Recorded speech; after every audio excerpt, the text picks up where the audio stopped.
I'm going to introduce Mr. Clint Russell. You guys know him from Liberty Lockdown.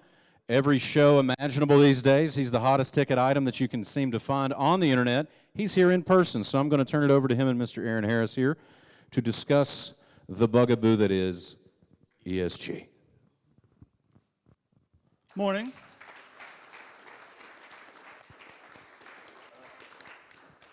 I'd really like to thank Clint for coming to this. Of course, we're doing this because Michael Bolden fell victim to back problems, and so Clint has been incredibly accommodating with his time. He's prepared for the debate later on with Destiny on foreign policy. So we've had foreign policy this morning. Now we're on econ.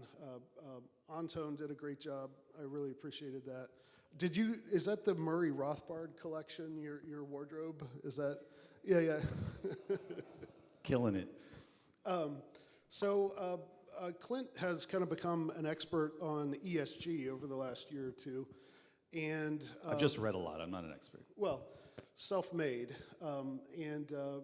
Some of you might not, like I say, a few months ago, I didn't really, you start hearing these things, and then eventually you look in to see what they are. So I thought to start things off, to just see what you would get if you Google ESG. And the first thing that pops up is Investopedia, which I think is like a mainstream sort of thing that people find out about investing and finance and stuff like that.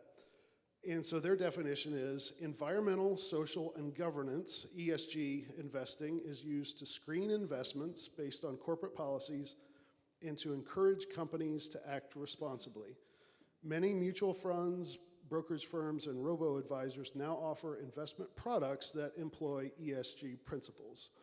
So, a previous administration or two of the Libertarian Party, kind of it's a private company bro aspect. They will say, "Oh, if the free market's doing it, what's the big deal? Aren't we for private companies doing what they want?" And that's how I think you will hear ESG spun a lot is, oh, what does this have to do with the government? So what does it have to do with the government? Unfortunately, quite a lot.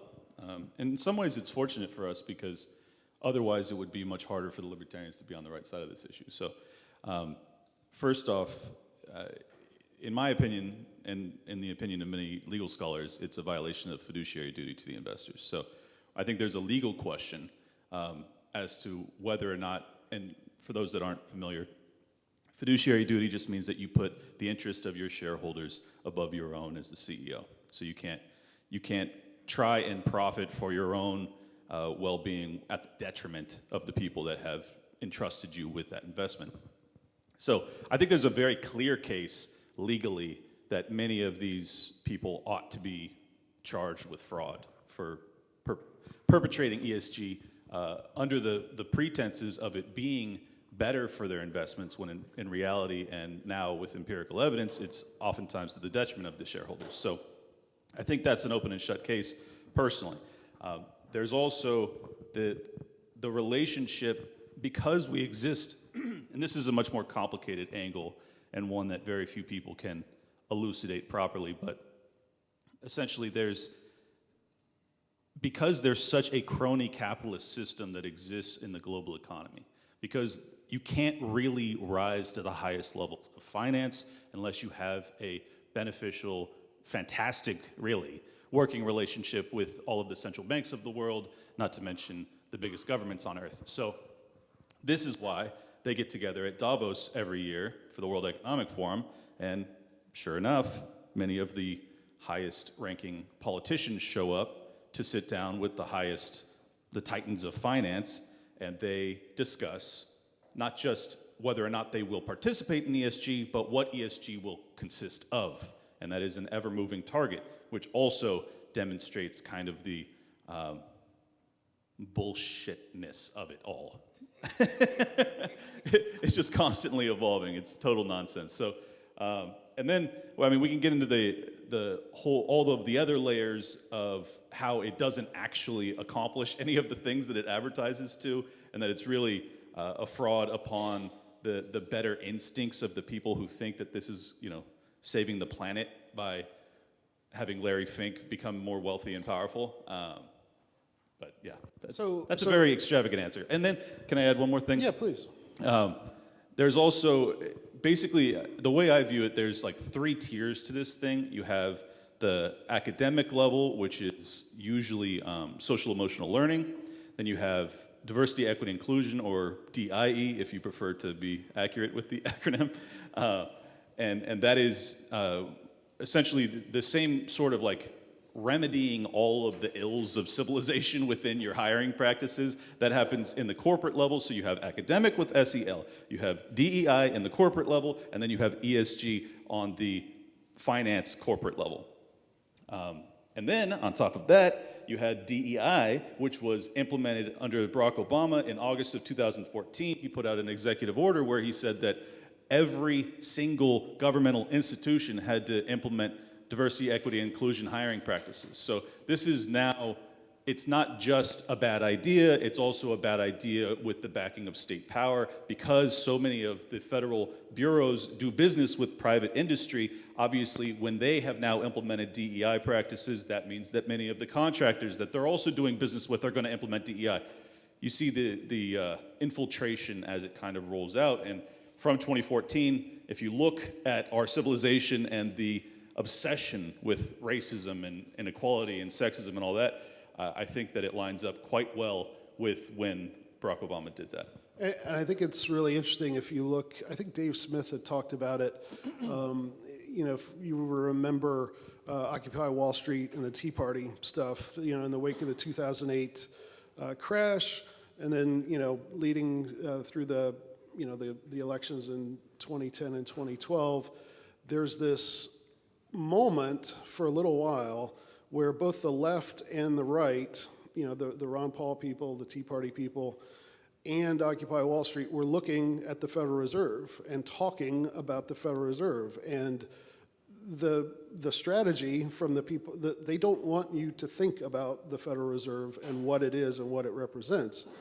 And I think the biggest thing that's happened, in this country over the last 100 years is normal middle-class working people used to be able to save money that they earn, put it in a savings account or put it in a jar on the mantelpiece or under their mattress, and that money would basically hold its value over time.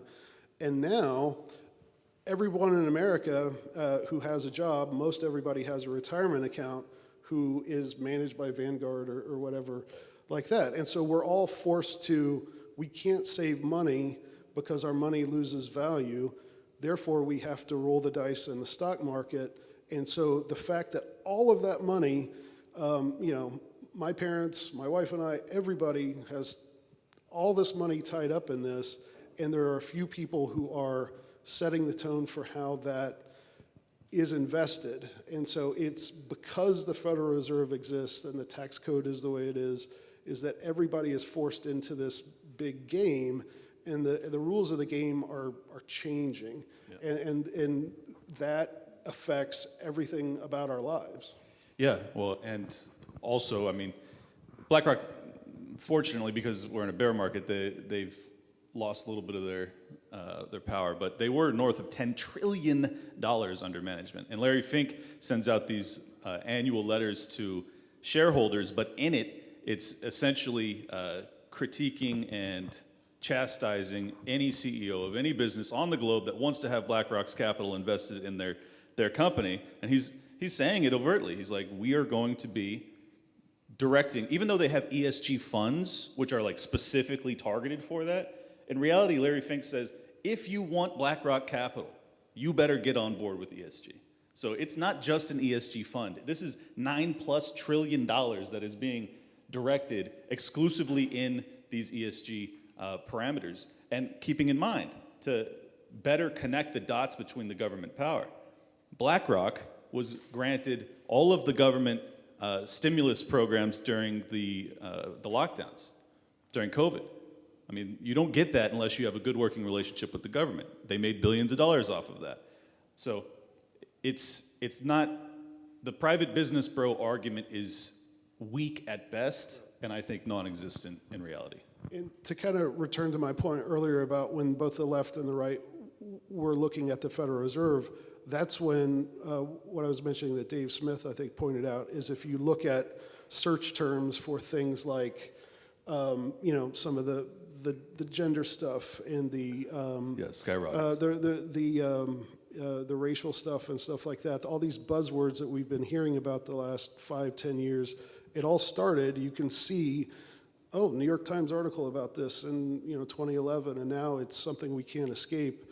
And so I think it's a deliberate strategy by the ruling class we can't have people together looking at the real problem, we have to divide and conquer. And so that's exactly, I think, what we're seeing that all come into fruition in our Twitter feeds and around the dinner table and in our classrooms and workplaces today. I agree. I mean, the thing about Klaus Schwab is that he didn't really have a tremendous amount of success until after the Great Recession, and until the ire of the populist left in particular started to target the banking industry. And then this lunatic who's been arguing on behalf of, diminishing human life for his entire life, well, he gets richer and flies all over the place. Evil monster. But after 2008, the banks are like, wow, we've really upset the Marxists, like the ones that will actually come for our heads. And how can we appease these people? Well, we can explain to them that the titans of finance are in fact on their side. And they bought it because they don't understand anything. So every once in a while, you will find a commie who gets it. No, those folks, I'm friends with some of them, but let's be honest. The vast majority of people have no idea. And I personally believe that it's a psychological operation, broad-based psychological operation to divide and conquer and to once again distract us from the people that are actually ruling over us, and it's worked, flawlessly. So what are we hear a lot about DEI and stuff like that. So the changes, what are companies actually doing, both in terms of how they run companies and then, the knock-on effect of if you want to do business with, this Fortune 500 company, all their subcontractors have to have, what are those changes that are being expected to happen? Well, in order to be in alignment with ESG, you have to have a diversity, equity, inclusion hiring practice. And the reason you have to have that is because you have to meet some sort of arbitrary quotas.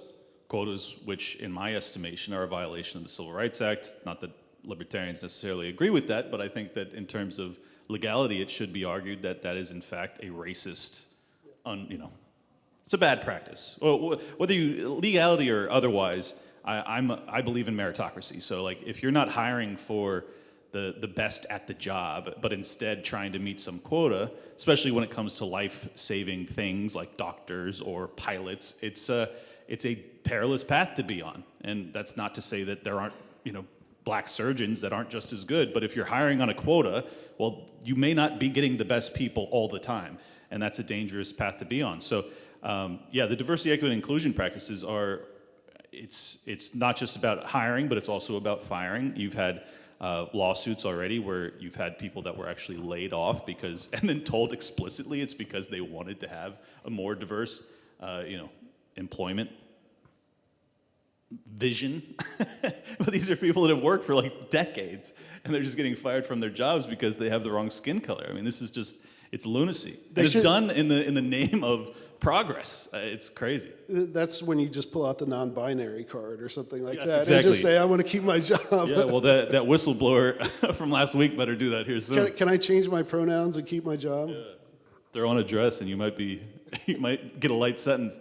It's a weird world, but that's, and I'm joking, but it's kind of true. Like if you look at, I think it was, who was it?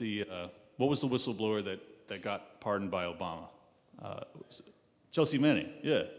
It's like, do you think maybe that played into? I think there's an argument to be had there, and I just think it's a really sick way of viewing the world. And I know it's kind of an empty plea for sanity, but I thought that we were making a lot of progress on race relations, and this is just reverting us into this tribalist camp where we only focus on the arbitrary things that set us apart, like skin color or gender.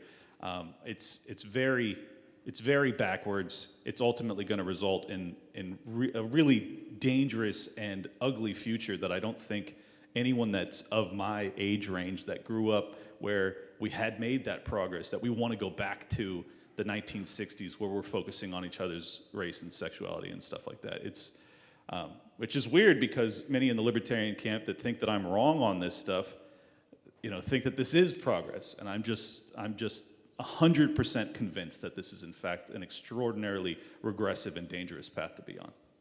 Yeah, I think it is. And so the question is, what then do we do about it? Michael Rechtenwald talks about this a lot, and his thing is called the Great Refusal. Yes. And one thing, and I wanted to see what you think about what we can do, but Justin over at For All Tennessee let me know that I guess Tennessee is about to do this. They've passed it, I think, and the governor, who is not a great governor, but we'll see if he signs this, but it's, I think the state treasurers are, and if you read the bill, Justin will hook you up with the link, it basically says some of the stuff, what we would think is good stuff about ESG, of how horrible it is. It's not, it's abrogating their fiduciary duty, and it's, promoting really bad stuff. And so therefore, I think the state is then going to stop, if this gets signed by the governor, investing like state pension funds in the ESG stuff. So, many states have done that. Right. So is that going to, do you think that will hold? Will there be is it going to make a difference? Ultimately, is that going to work? And then after you assess that, what else can we do and advocate for? Well, here's the tragic thing about it. Like, if we actually functioned in a free market, these businesses would fail by doing. Or not. If they do, well, if they were probably right, then would. They would prevail. If I'm right, then they would fail. Well, but some might find a niche that they would. Of course. And that's the point about the free market, is if you want to have this weird corporate governance in your thing, exactly, and you find customers who will support that, that's great. But that's not what's going on. Right. And I mean, if you're the number one selling beer in America, you might not want to alienate, half your clientele. But the reason they do that is because on the back end, BlackRock, State Street, Vanguard, the biggest money managers are probably going to acquire more shares of this stock because their ESG score is up. So it's really counter to any semblance of, not just meritocracy, but also a free market. And I think that's the reason that it's such a complicated issue for libertarians to address, is because historically we have not wanted government involvement when it comes to bad business practice. But this is a bad business practice that is in tandem between big business and big government, and it's also being foisted upon many big business participants that actually don't want to be participating in this. So I don't have a great answer in that regard, like how we can actually use the state. I think, obviously, I lean towards the state rights options, particularly when it comes to the pensions. I think that's the cleanest answer in terms of applying pressure. Just say, hey, if you're going to be investing in things, like especially in Louisiana, they're like, our industry is oil and gas. You guys want to divest of that? And you want to use our pensions to do it? F you. Like, we're absolutely not doing that. So I think that's a good start. I don't know if it's enough. I think that the public pressure, the education of the average person, as challenging as that is, it's really what we need. We need people to understand that it's not just bad for them financially, but it's also bad for them spiritually. Yeah. And I know that's a really weird argument for me to be making, but it's true. It's just not good for us as a people, broadly.